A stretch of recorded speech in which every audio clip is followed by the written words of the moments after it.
macaafa Saamu'eel isa lammaffaa boqonnaa 22 ilaa kasira nan dubbisa lakkoofsa kurraa Daawit yeroo Waaqayyoo harka diinota isaa hundumaa harka Saa'olis isa oolchetti sagalee kanatti fufee jiru Waaqayyoon hin galateeffate inni Waaqayyo kattaa koo masaraa koo oolshaa kootis Waaqayyo da'oo dhagaa isa ani kooluu itti galuudha inni gaachana koo isa akka gaanfa fayyinaa koo fi faccisu inni iddoo dhokannaa koo isa oolchedhaadha inni anaaf iddoo kooluu itti galaniidha yaa fayyisaa koo ati namoota humnaan nama irratti kaan ana oolchite amen ilarasin sagalee kanaaf mata dureen qabadhee ba'e akkas jira jabaattee dhaabbachuu keetiin Waaqayyo boqonnaa haaraa fuula keetti qopheesseera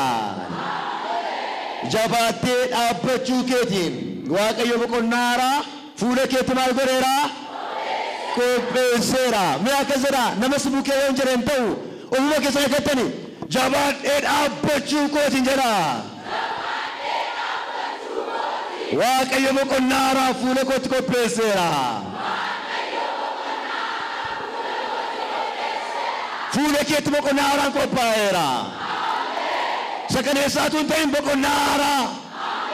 sareen gaddaatuun ta'in boqonnaa haaraa sittimuu karaa mindaa keetuun ta'in karaa daldala keetuun ta'in karaa qonna keetuun ta'in karaa maatii keetuun ta'in Waaqayyo boqonnaa haaraa qopheesseera ergaan sitti maal hima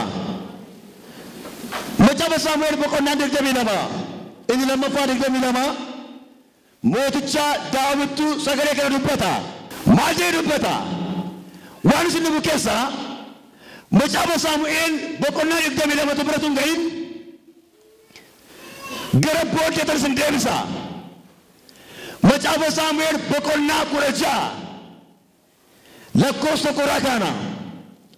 macaafni Saamu'eel boqonnaa 16 tokko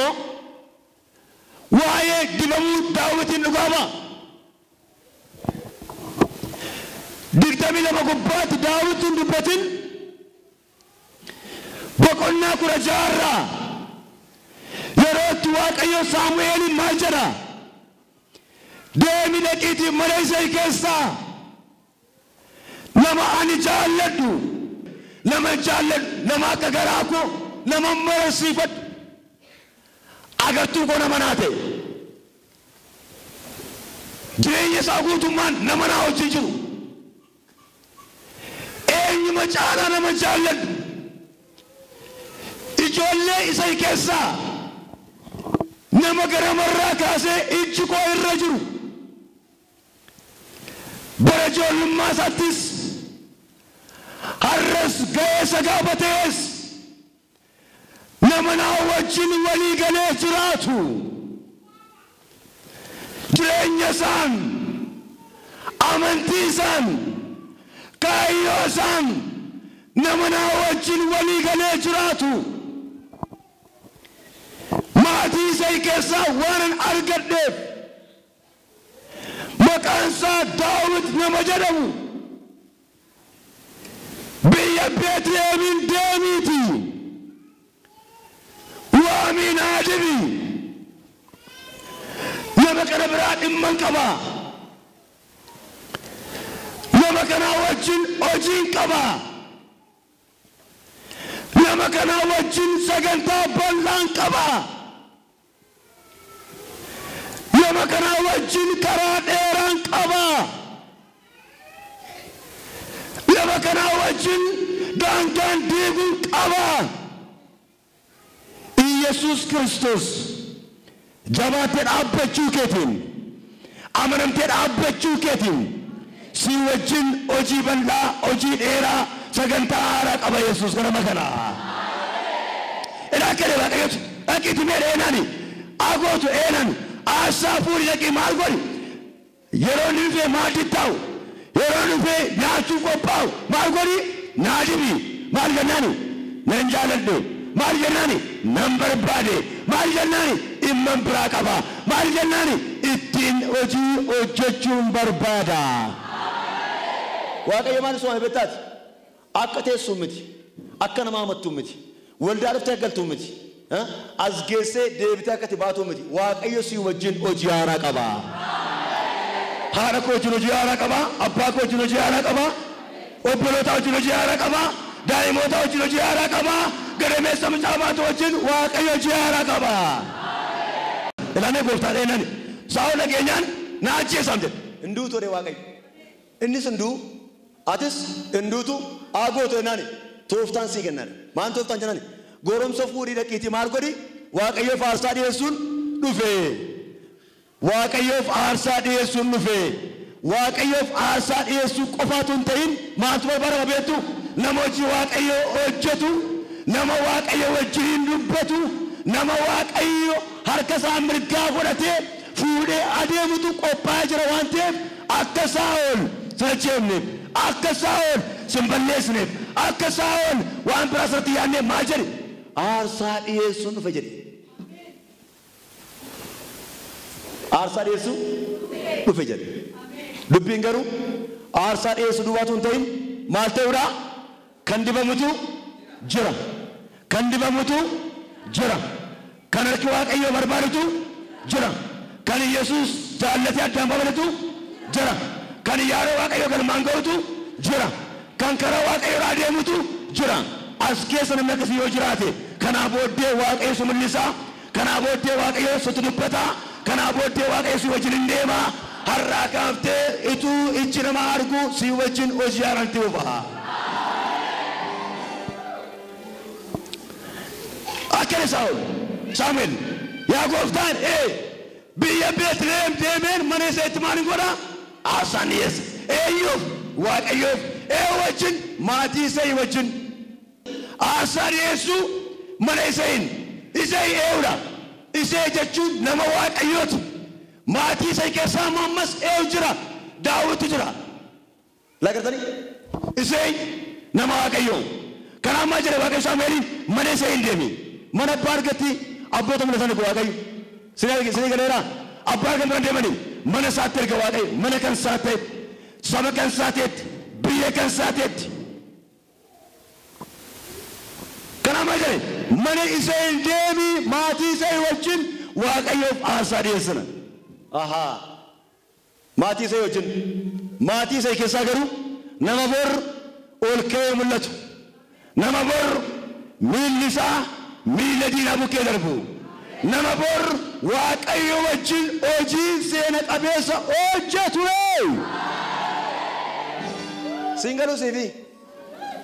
yeroo qophoofti mee waaqayyo yeroo jabaatte dhaabbatti mee waaqayyo gaddeebi'aa ol kaaseetu sidii galeera itti dhufaan deema qabxii waan muraasa hin baay'ee fixuu dhaabadde qophaa'u dhaabbachuun waaqayyo maal godha ol kaasaa deema hangeessaatti hanga mul'isee ija nama hundumaatti agarsiisutti gooftaan keenya. Gaafa deemu Saamu'eel maal godhe beektu erga qalee jedhee booddee kade isa jedhe maatii gaddumaa walitti naa waamee sassaabi gara maatii kanaatti maaddichi maaddii namni waaqayyo Elsaa'i raajii beekaa waan irra jirudha. Maaddii abbaa nageera ta'u miti maaddii namni waaqayyo irra jiru dhimmi waaqayyo dhimma foon nyaachuu aarsaa dhiyeessuu miti dhimma nama isa barbaaduti dhiyeesseedhe maal godhan sassaabi walitti sassaabe dhiyeesseedhe hundumtuu hin taa'e hin dhufe gooftaadhe yaada kee raawwadhu eeyyee garoomee naani innoo sin jiruun jedhe eessara naani bakkee jedhe isai jedhe abeetu isai kanumaa ijoollee kee bakkeetti namni hafe jiru jedhe tokkummaa jirti kaa waa hin baastu shenoo horii eegdi jedhe waa miin barbaadamaa jedhe maannani isuma barbaadama jedhe Abnaadaab lagartanii Abnaadaab Eliyaadaab warra gafanu jiru akkana waaqe ishee ma barbaada dhuftu waami dafite ariifadhu ta'e namatti na arginaa waami ariifadhu kottu jedhee itti dubbadhaa maannani mul'achuu ga'ee hin mul'ata jabaatti gaafa dhaabbatu hin mul'ata nagara kee mul'ata qolle kee mul'ata bolloota kee mul'ata afaan araakee bakkeetti ba'ee mul'ate. Akkere yaa gooftaa koo jedhe ol ka'ee isa abeetinani maal waa'ee baaftisheen ijoollee xinnoodhaan jedhe dhiisi waami callume ribaama tere in tuffatanii waami inni yoo dhufe malee maaddii kanarraa buddeen hin cabu jedhe buddeen hin cabu hangafoonni kun odda jiru lakkii isa rakkoon qabu ataanii dhiise maanani inni dhufu hamma inni dhufutti nam tokko maaddii kanarraa maal gochuu danda'u nyaachuu hin danda'u abbaan dhimmaa bakkee jira abbaan dhimmaa as keessa jira maqaa Yesuusiini abbaan dhimmaa as keessa jira maqaa Yesuusiini abbaan dhimmaa as keessa jira maqaa Yesuusiini abbaan dhimmaa arasiinaa ta'u maqaa Yesuusiini akkana Saamu'eel ariifadhu numatti na arginani elleeme fiiga biragaanitu maal okkatu dinqiitti jedhan maannaani ergamaa Waaqayyoos barbaada eessa mana abbaa keeti oola tokko asumatti dhiise kottu maannaani baadubbiin kee darameeran waan isaan hunganne garuu immoo waa jiran waan isaan hunganne garuu waa ta'uun isaa hin hafuudhan waan isaan hunganne garuu waa mul'achuun isaa hin hafuudhan waan isaan hunganne garuu waa jira waan isaan hunganne garuu waa ta'uun isaa hin oolu waan isaan hunganne garuu waa'ee keef arra murtoo wayii ta'uun isaa hin hafu inni Daawit maal baatee duukaa deemaadhaam Yesuus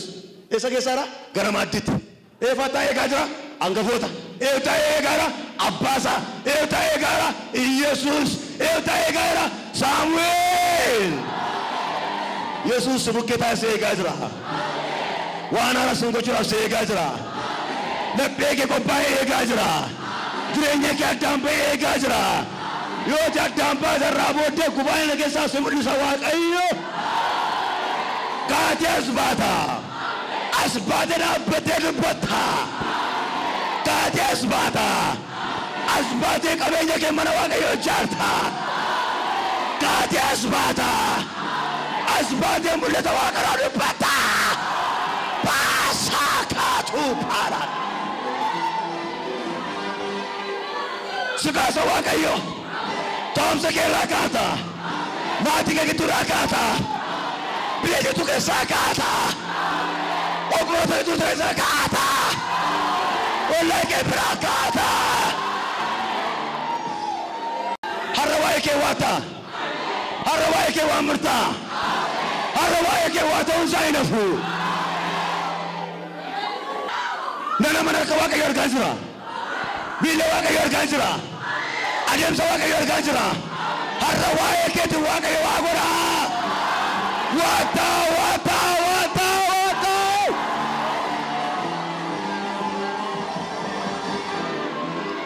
iyyati yeroo sadii har'a waa'ee koo waata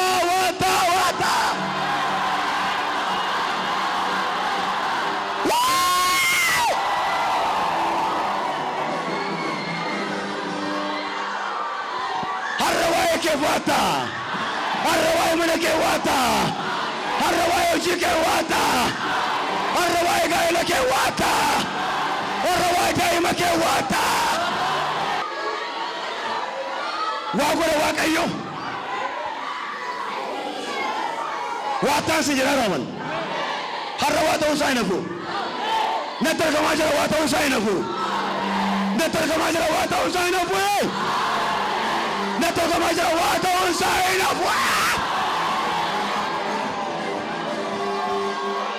wata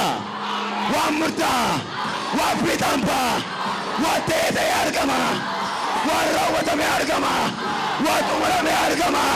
wafitampa argama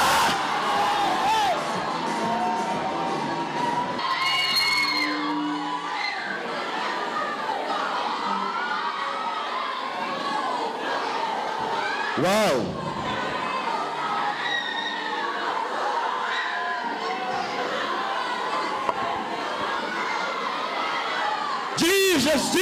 Jesus. Wow. Abet gooftaa Yesuus.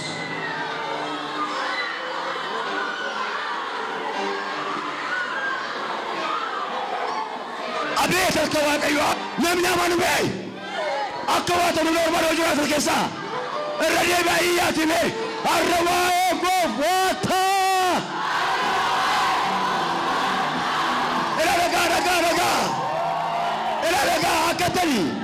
Akatali. Asali. Akatali. Arwaye goofi wamurta.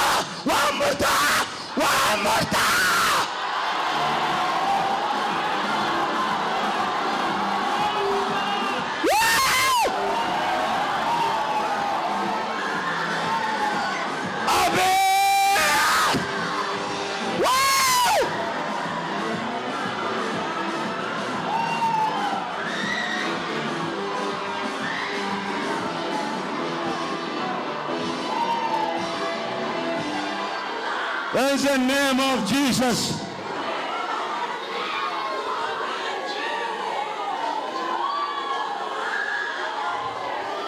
Maqaa Yesuus Kiristoosin waatu murtaa.